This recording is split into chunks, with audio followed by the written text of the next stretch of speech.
سبحان اللہ، محبوب خدا کے در کی ملی ہے تجھ کو گدائی اے زاہد، محبوب خدا کے در کی ملی ہے تجھ کو گدائی اے زاہد، ہے رشک زمانے کو تجھ پر تیری قسمت سبحان اللہ۔ اور ہمیں اللہ تعالیٰ توفیق دے کہ ہم وقتاً فوقتاً ان کو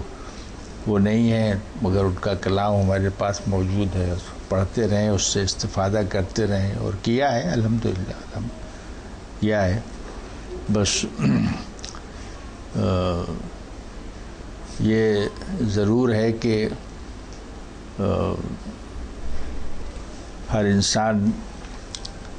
کم سے کم جو کلمہ گو ہے اس کا ایمان ہے کہ ایک دن سب کو جانا ہے، مگر استاد کے بارے میں یہ احساس ہوتا ہے کہ وہ ذرا جلدی چلے گئے، پہلے چلے گئے، اور ہم لوگوں کو کچھ مزید استفادہ حاصل کرنے کا موقع ملتا۔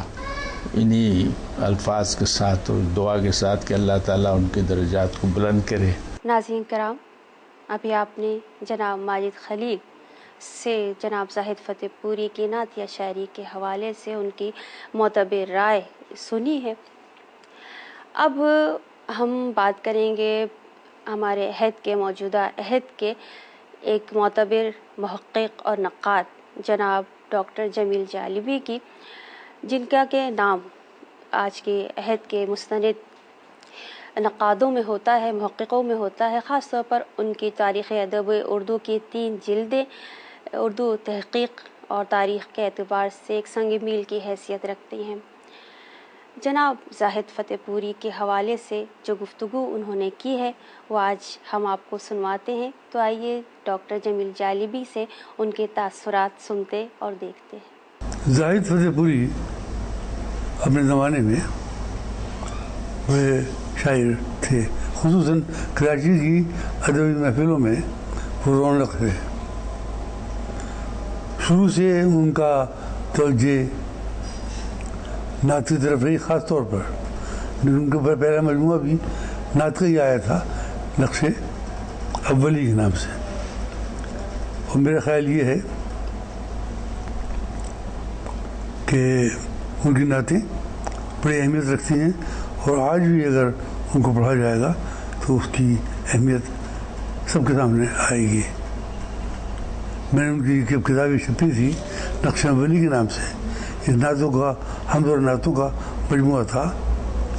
اور یہ حضرت زاہد فتح پوری کا پہلا مجموعہ تھا۔ میں نے حمد و نعت کے اس مجموعے کو دلچسپی سے پڑھا۔ عشق رسول ہر مسلمانوں کا پہلا عشق ہے، جو عمر کے ساتھ ساتھ بڑھتا اور گہرا ہوتا جاتا ہے۔ حضور اکرم کی ذات بالا صفات گزشتہ 1500 سال سے فکر و ادب اور شاعری کا بڑا موضوع رہی ہے۔ اسی لیے کوئی مسلمان شاعر ایسا نہیں ہے جس نے نعت کہہ کر اپنے دلی جذبات کا اظہار نہ کیا ہو۔ عشق رسول ایک طرف شاعر کا ذاتی معاملہ ہے، لیکن ساتھ ہی جب یہ عشق شعر کے سانچے میں ڈھل کر اظہار کی راہ پاتا ہے تو وہ اچھے شعر کی طرح پڑھنے والے کے دل کا ترجمان بھی ہو جاتا ہے۔ زاہد فتح پوری صاحب کی نعتوں میں خلوص و سرشاری اور کیف و محبت نے ایسا رنگ جمایا ہے کہ ان کے شعر پڑھ کر ایک کیفیت طاری ہو جاتی ہے، اور یہ کیفیت نعت پڑھنے والے کے دل کو جذبہ عشق سے سرشار کر دیتی ہے۔ یہ چند شعر میری اس بات کی وضاحت کریں گے۔ ایک زخم محبت میرے دل میں ہے کہ جس کا جز چشم کرم کوئی مداوا ہی نہیں ہے۔ وہ رحمت عالم بھی ہے، محبوب خدا بھی، اس جیسا تو بندہ کوئی دیکھا ہی نہیں ہے۔ تو ہی تخلیق دو عالم کا سبب ہے آقا، تو ہی تخلیق دو عالم کا سبب ہے آقا، وجہ تخلیق سے روشن ہوئی عظمت تیری۔ زاہد فتح پوری کی وہ نعت بھی جس کا پہلا مصرع کیوں نہ ہو لب پہ میرے ذکر نبی مرسل اثر و تاثیر کے لحاظ سے خوب ہے، اور یہ شعر تو حضور کے سارے کارناموں کو حیات و کائنات پر پھیلا دیتے۔ تو نے انسان کو جینے کا قرینہ بخشا، تو نے انسان کو جینے کا قرینہ بخشا، کیوں نہ سمجھے تجھے ہم محسن اقوام و ملل۔ حکم رب سے جو کہا تو نے وہ قرآن بنا، اور قرآن کی تصویر اور قرآن کی تفسیر تیرا حسن عمل۔ حضرت زاہد فتح پوری کی نعتوں کی صاف اور سادہ اور بیان اتنا مؤثر ہے کہ یہ نعتیں اشاعت کے اعتبار کے بعد محفل میلاد میں پڑھی جائیں گی، اور اہل ادب اس مجموعے کے شعری معیار کو پسند کریں گے۔ نقش اولین ایک اہم نعت اور حمد کی کتاب ہے، ہمیں مبارکباد دینی چاہیے۔ محترم ناظرین کرام، ابھی آپ نے ڈاکٹر جمیل جالبی سے جناب زاہد فتح پوری کی نعتیہ شاعری کے حوالے سے ان کی وقی آرا جو ہے وہ ملاحظہ کی ہے۔ ہمارے عہد کے ایک اور معتبر شاعر امجد اسلام امجد، ان سے کون واقف نہیں؟ جدید اور منفرد لب و لہجے کے شاعر، غزل گوئی اور نظم گوئی میں ایک خاص مقام رکھتے ہیں۔ آپ کے کئی شعری مجموعے شائع ہو چکے ہیں، اس کے علاوہ آپ ڈرامہ نگاری میں بھی شہرت رکھتے ہیں۔ آج ہمیں امجد اسلام امجد صاحب جناب زاہد فتح پوری کے نعتیہ اشعار تحت میں سنائیں گے، اور ساتھ ہی ان کی نعتیہ شاعری پر کچھ گفتگو بھی کریں گے۔ تو آئیے دیکھتے اور سنتے ہیں۔ عام طور پر دیکھنے میں آیا ہے کہ کسی ایک نسل میں بہت سے شعراء جو ہیں وہ ایک ساتھ سفر پہ نکلتے ہیں، شعری سفر پر، اور ان میں سے کچھ لوگ جو ہیں ان کو پہلی صف میں آنے کا موقع ملتا ہے، اور وہ بہت مختلف سطحوں پر معروف ہو جاتے ہیں۔ لیکن اگر غور سے دیکھا جائے تو اس پورے دور کو سمجھنے کے لیے ان کے بالکل ساتھ ساتھ قدم ملا کر چلتے ہوئے کچھ شعراء ایسے بھی ہوتے ہیں جنہیں شاید ان جیسی شہرت تو بوجود نصیب نہیں ہوتی، لیکن عملی طور پر ان کے کلام میں ہمیں کم و بیش وہ تمام خوبیاں نظر آتی ہیں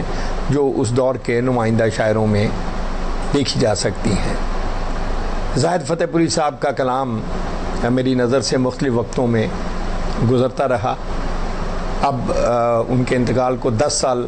ہونے کے آئے ہیں، اور اس دوران میں ان کی فیملی نے ان کا بہت سا کلام جو ہے، غزلیہ کلام بھی اور حمد و نعت کا کلام بھی، اس کو بڑے خوبصورت انداز میں شائع کیا ہے، اور یوں یہ کلام جو ہے وہ ہمیشہ کے لیے اپنے دور کا نمائندہ بن کر اگلی نسلوں کے لیے محفوظ ہو گیا ہے۔ اور آج جب ہم ان شعراء کے کلام کو پڑھتے ہیں تو محسوس ہوتا ہے کہ کس طرح زبان کی صفائی کے حوالے سے، جس کو بیان کی چستی کہنا چاہیے، اس کے حوالے سے، اور پیش پا افتادہ جو خیالات ہیں یا مضامین ہیں، ان میں کس طرح سے یہ لوگ ایک نیا رنگ بھرتے تھے۔ اس میں عقیدت کی گرمی بھی ہوتی تھی، اور اس کے ساتھ ساتھ خیال کی جو ایک ندرت ہے وہ بھی، اس کا اہتمام بھی ساتھ ساتھ کرتے چلے جاتے تھے۔ مثال کے طور پہ ابھی میں ان کی کتاب نقش اولی دیکھ رہا تھا، تو اس میں جو سب سے پہلے ان کی ایک ایسی کہہ لیجئے تصنیف ہے جس میں حمد اور نعت کے مضامین جو ہیں وہ دونوں یکجا ہو گئے ہیں۔ تو ان کے 2-4 شعر میں آپ کو پڑھ کے سنانا چاہوں گا کہ نور وحدت تھا فقط نور خدا سے پہلے، کوئی شے ہی نہ تھی شاہ دوسرا سے پہلے، کنز مخفی تھا خدا فکر رسا سے پہلے، راز تھا راز رہا اپنی رضا سے پہلے، راز تھا راز رہا اپنی رضا سے پہلے، حق نے چاہا بنے آئینہ انوار نبی، آئینہ بن گیا جلووں کی فضا سے پہلے، اور آخرش آ ہی گئی کن فیکن کی منزل، آخرش آ ہی گئی کن فیکون کی منزل، خلق وہ نور ہوا دار فنا سے پہلے۔ تو یہ بہت ہی مشکل مرحلہ ہوتا ہے جس کو وہ کہتے ہیں کہ با خدا دیوانہ با شعبہ محمد ہوشیار۔ تو اس کے بین بین رہتے ہوئے ان دونوں مضامین کو نبھانا، اس کے لیے اسی طرح کی میں سمجھتا ہوں کہ استادانہ گرفت چاہیے جیسے ہمیں زاہد فتح پوری صاحب کے یہاں نظر آتی ہے، ورنہ ادروائز ایسا ہوتا ہے کہ ذرا سی لغزش کے ساتھ ہم ایک موضوع سے کچھ اس طرح سے اس میں تجاوز کر جاتے ہیں جس کی شاید ہمیں کسی کو بھی اجازت نہیں ہے۔ ایک نعت کے بھی چند شعر دیکھیے گا کہ جہاں میں آئے ہیں ہم ذکر کبریا کے لیے، جہاں میں آئے ہیں ہم ذکر کبریا کے لیے، زباں ملی ہے ہمیں مدح مصطفیٰ کے لیے، الہی تیرے محمد کی کر رہا ہوں ثنا، الہی تیرے محمد کی کر رہا ہوں ثنا، زبان دی ہے تو لہجہ بھی دے ثنا کے لیے، زبان دی ہے تو لہجہ بھی دے ثنا کے لیے، ملی مٹھاس لبوں کو جب ان کا نام آیا، ملی مٹھاس لبوں کو جب ان کا نام آیا، سماعتوں نے مزے نعت مصطفیٰ کے لیے، اور پہنچی جائے گا منزل پہ تو قدم تو اٹھا، پہنچی جائے گا منزل پہ تو قدم تو اٹھا، کہ ابتدا بھی ضروری ہے انتہا کے لیے، کہ ابتدا بھی ضروری ہے انتہا کے لیے۔ ایک اور نعت کے چند اشعار بھی دیکھیے گا۔ کیوں اتنی حسین آج یہ بطحا کی زمین ہے، اللہ یہ مکہ ہے کہ فردوس بری ہے، کیوں اتنی حسین آج یہ بطحا کی زمین ہے، اللہ یہ مکہ ہے کہ فردوس بری ہے، خوشبو میں ہے ڈوبا ہوا یہ نور کا عالم، اس آئینہ خانے میں کہیں کوئی ہنسی ہے۔ یہ میں پھر پڑھتا ہوں شعر کہ خوشبو میں ہے ڈوبا ہوا یہ نور کا عالم، اس آئینہ خانے میں کہیں کوئی ہنسی ہے، جو آمنہ کے گھر میں اتارا ہے خدا نے، جو آمنہ کے گھر میں اتارا ہے خدا نے، آغوش حلیمہ میں وہ قرآن مبیں ہے، اور ذروں سے ابھرتے ہیں یہاں چاند ستارے، ذروں سے ابھرتے ہیں یہاں چاند ستارے، بطحا کی زمین کیا کسی جلوے کی امی ہے۔ یہ اور اس طرح کی بہت سی نعتیں، حمدیں، اور اگر ان کا ہم غزلیہ کلام دیکھیں تو ان سب میں جو چیز پہلے کہہ لیجیے یا فوری طور پر آپ پر اثر انداز ہوتی ہے وہ یہی ہے کہ اس میں ایک اس طرح کی، جس کو ہم انگریزی میں کمپیکٹنس کہتے ہیں، اس طرح کی چستی اور برجستگی ہے جو کہ جس کے لیے ظاہر ہے جو فطری صلاحیت ہے وہ تو ضروری ہے ہی، لیکن اس کے لیے وہ فنی ریاضت بھی ضروری ہے، جس کے بعد آپ اس قابل ہوتے ہیں کہ آپ کا مصرع جو ہے وہ جیسے ریشم کا تھان کھلتا چلا جاتا ہے اس طرح مصرع آپ کا کھلتا چلا جائے۔ تو آج جب ہم زاہد فتح پوری کو یاد کرتے ہیں ان کے کلام کے حوالے سے اور ان کی 10ویں برسی کے حوالے سے، تو یقیناً ان کا کلام پڑھ کر وہ خوشی بھی محسوس ہوتی ہے، اور وہ ایک آپ کہہ سکتے ہیں ایک ذوقی تسکین بھی ہوتی ہے، جس کے لیے ہم ان سمیت اپنے سب ان بزرگوں کے شکر گزار ہیں جنہوں نے ہمیں اس اردو زبان میں شعر و ادب کا ایسا وسیع، ایسا خوبصورت خزانہ ہمارے لیے چھوڑا ہے۔ ان کے بہت سے شاگرد ہیں جنہوں نے بہت نام کمایا، لیکن خود ان کی شاعری جو ہے اب جب لوگوں کے سامنے اس طرح مرتب شکل میں آئے گی تو یقیناً جب ان کا درجہ متعین کیا جائے گا تو ان کو اپنی نسل کے بہت اہم اور بڑے شاعروں میں شمار کیا جائے گا۔ ناظرین کرام، ابھی آپ نے جناب امجد اسلام امجد کی خوبصورت گفتگو ملاحظہ کی۔ ابھی ہمارا پروگرام جاری ہے، لیکن یہاں تھوڑی دیر کے لیے ہمیں وقفے کے لیے جانا ہے، ہمارا انتظار کیجیے گا۔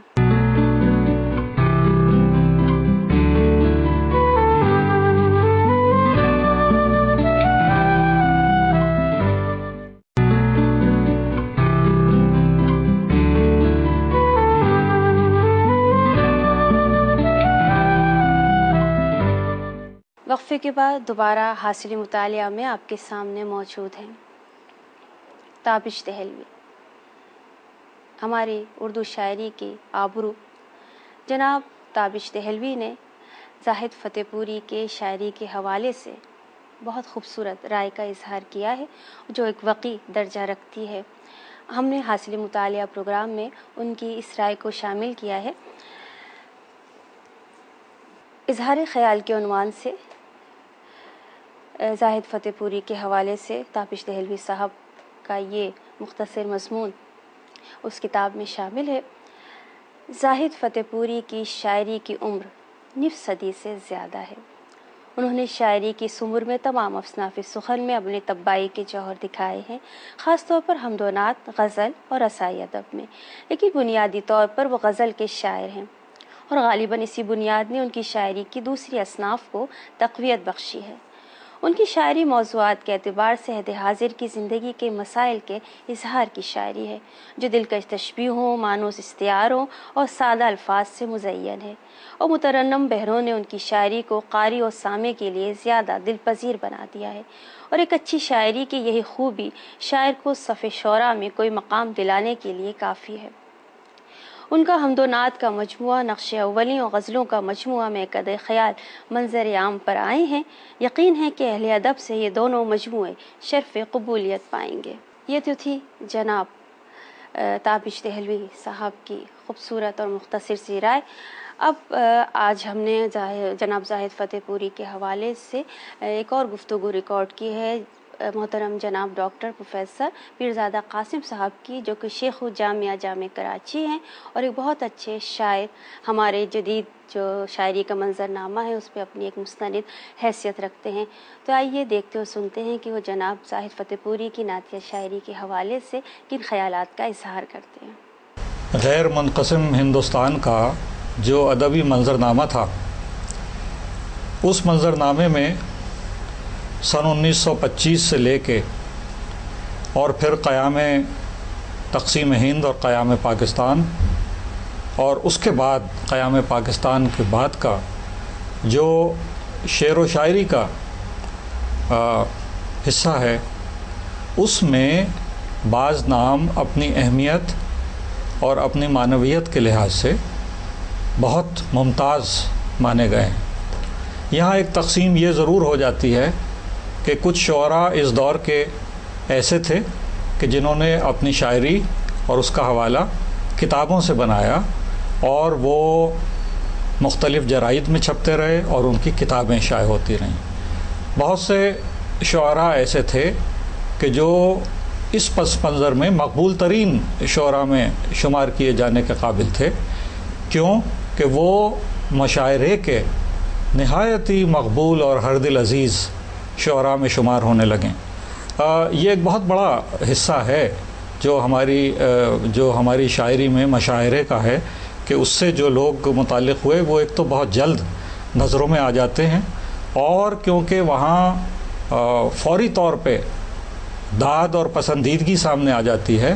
اس لیے مشاعرے میں بہت جلد لوگوں کا تعارف ہوتا ہے، اور پھر وہ ہر طرف ان کا نام اور ان کا چرچا پھیل جاتا ہے۔ ایک بات اس میں اس کی بھی ہے کہ کون شاعر اپنا کلام، جس میں ایک ظاہر ہے کہ ایک فکر ہوتی ہے، فکر کے ساتھ ساتھ طرز احساس اور فکر، اس کے ساتھ ساتھ طرز ادا کیا ہے اور کیسا ہے۔ چنانچہ جو شعراء مشاعروں کے حوالے سے اپنی غزل، اپنی نظم، اپنے مراثی یا دیگر جو اپنا کلام ہے، حمد، نعت، یہ ساری چیزیں اگر وہ ترنم سے پیش کرتے تھے، تو ظاہر ہے کہ اگر آپ کوئی چیز تحت اللفظ پڑھیں اور ایک چیز وہی ترنم میں پڑھیں تو اس کی اثر انگیزی بڑھ جاتی ہے۔ چنانچہ جو بہت معروف اور اچھے پڑھنے والے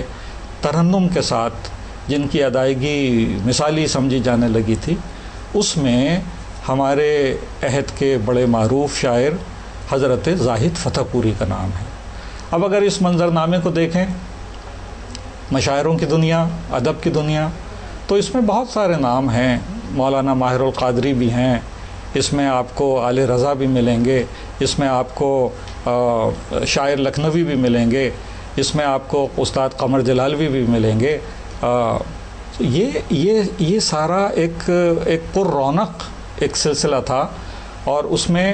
جو ہمارے ادبی اس منظرنامے کی جان جو لوگ کہلائے تو ان میں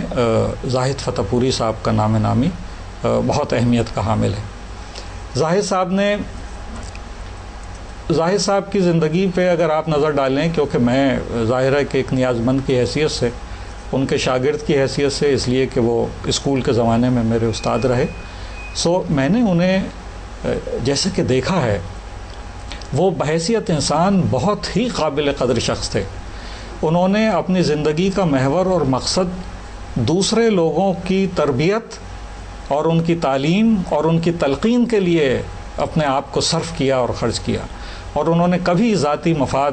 کو کہیں درمیان میں شامل نہیں کیا۔ یہ ایسا درجہ ہے کہ جہاں مدد ہے اور مدد سے بڑھ کے ایثار ہے، کہ آپ اپنے ان ضرورتوں کا بھی خیال نہ رکھیں کہ جو آپ کی اپنی اور بہت ہی اہم ہیں، مگر آپ ایثار کریں۔ ایسے لوگ بہت کم ہوتے ہیں، اس میں زاہد فتح پوری صاحب کا نام ہے۔ تو انہوں نے دنیاوی سلسلوں کو بہت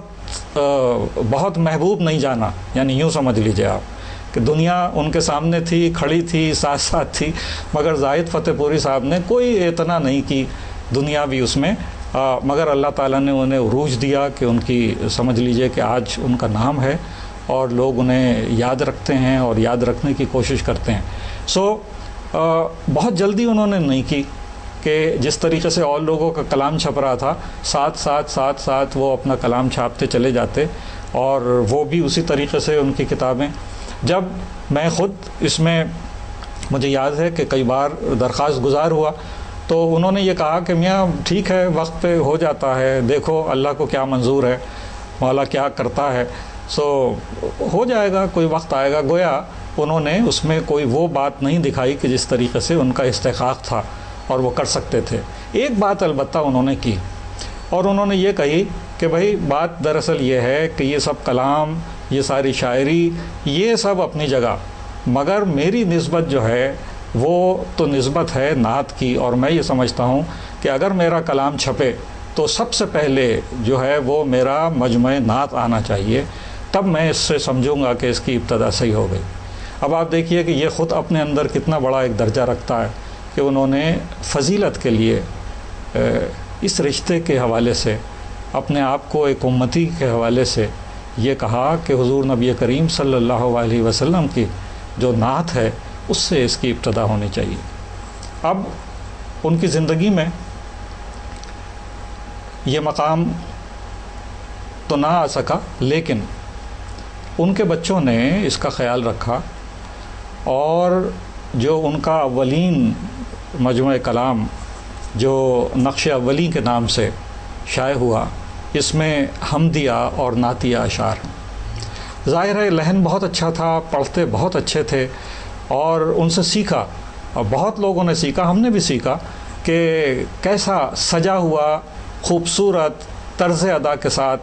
کس طریقے سے شعر پیش کیا جاتا ہے۔ چنانچہ ان کی حمدیہ شاعری بھی اور نعتیہ شاعری بھی بے حد مقبول ہوئی، اور یہ ہاتھوں ہاتھ جسے کہتے ہیں، یہ مجمع کلام جو ہے یہ نکل گیا۔ اس کے بعد پھر ان کی اپنی خواہش کے مطابق جو دوسرا مجمع کلام ہے، جس پہ کسی وقت اور بات ہو سکتی ہے، وہ غزلوں کا میں قطع خیال کے عنوان سے وہ بھی چھپا اور سامنے آیا، اور بہت مقبول بھی ہے۔ اب اس میں خاص بات یہ ہے کہ ہماری شاعری کی جو روایت ہے، جو روایت کی شاعری ہے، جو موضوعات ہیں، ان کو جدید زمانے اور وقت کے ساتھ ساتھ آگے بھی لے جانا ہے اور اپنی روایت سے بھی جڑے رہنا ہے۔ یہ کام جو ہے یہ زاہد فتح پوری صاحب کے ہاں بہت ہی نمایاں طور پہ نظر آتا ہے۔ کسی وقت اگر بات ہوگی تو ان کی نظموں پہ اور ان کی غزلوں پہ، پھر اس کے ساتھ ساتھ جو مرثیے ہیں وہ بھی بہت قابل توجہ، بہت مقبول اپنے وقت کے، ان سب پہ بات ہو سکتی ہے۔ مگر ابھی نقش اولی کو اگر آپ دیکھیں تو یہ مجمع کلام کہ جس کے صفحات کوئی سب ملا لیں تو 128 ہیں، مگر کوئی صفحہ اس کا ایسا نہیں ہے کہ جس میں آپ کو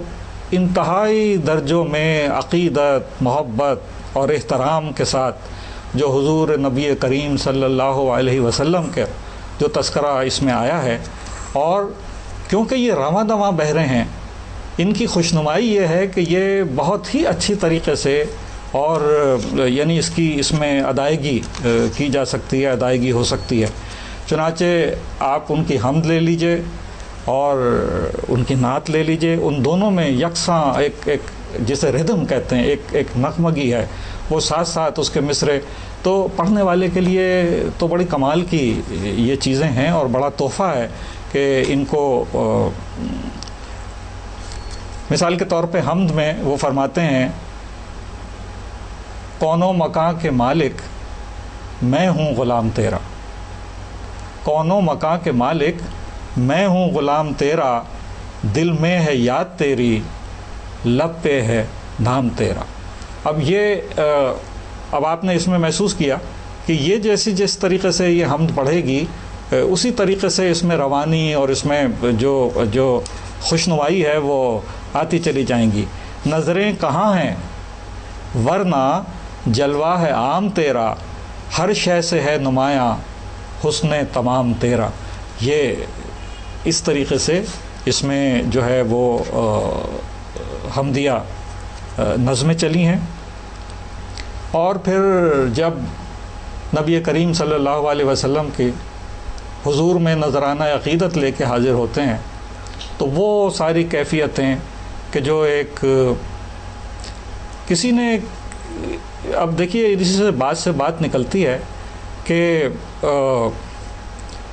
کہتے ہیں کہ انسان کی تعمیر